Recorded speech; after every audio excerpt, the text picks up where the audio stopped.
Hello guys, welcome back my channel Puja day. কেমন আছো তোমরা? আই হোপ কি তোমরা খুবই ভালো আছো আর আমিও খুবই ভালো আছি।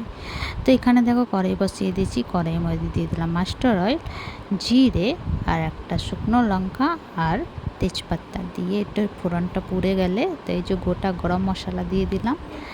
আর একটু পেঁয়াজ কেটেছিলাম মিডিয়াম সাইজের দুটো। তো আজকে আমি বানাবো কলেজি, চিকেন কলেজি। তো এখানে দেখো আদা রসুন বাটা আর ধনে গুঁড়ো, জিরে গুঁড়ো, চিকেন মশলা আর ওই পেঁয়াজটা আমি নাড়াচাড়া করতে থাকবো, না তো লেগে যাবে। পেঁয়াজটা হালকা গলে গেছিলো, তো এর মধ্যে আমি দিয়ে দেবো যে কলেজিটা আমি ধুয়ে রেখেছিলাম পরিষ্কার করে। তো কলেজিটা পেঁয়াজটার সঙ্গে 3-4 মিনিট তক ফ্রাই করব। তারপরে এর মধ্যে দিয়ে দেবো হলুদ পাউডার আর যে মশলা বানাচ্ছিলাম লঙ্কা পাউডার দিয়ে দেবো। আর চিকেনের মধ্যে দিয়ে দেবো স্বাদ অনুসার নুন। আর এই মশলাটার মধ্যে গরম মশলা পাউডার আর গোলমরিচ পাউডার দিয়ে দেবো আর একটুখানি জল দিয়ে মিলিয়ে রেখে দেবো।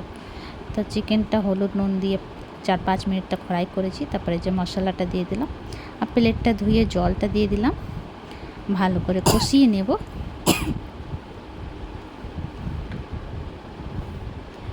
তো ঢেকে ঢেকে কষাবো। তো দেখো তেল ছেড়ে দিয়েছে। তো এই চিকেন কালিজিটা বানাতে বেশি সময় লাগে না, পট করে হয়ে যায়। তো তোমরা চাইলে এমনি গ্রেভি রেখো আর না তো তোমরা একটু জল দিতে পারো। তো এই যে নামানোর আগে আমি একটু গরম মশলা দিয়ে দিলাম। তারপরে আমি একটুখানি জল দেবো, বেশি জল দেবো না, একটুখানি জল দেবো।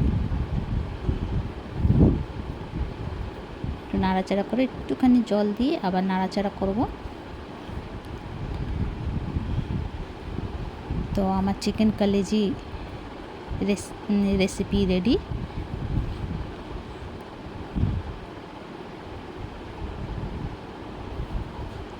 এবার আমি গ্যাসটা অফ করে দেব।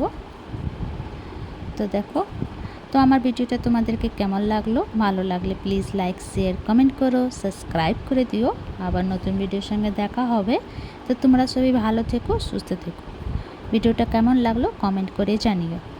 তো এই কলেজি চিকেন কলেজি রেসিপিটা তোমরা রুটি বা ভাত সঙ্গে খেতে পারো। তো অনেক ভালো হয়েছিল, অনেক টেস্টি হয়েছিল। তো ভিডিওটা এখানে শেষ করছি। Bye bye, take care.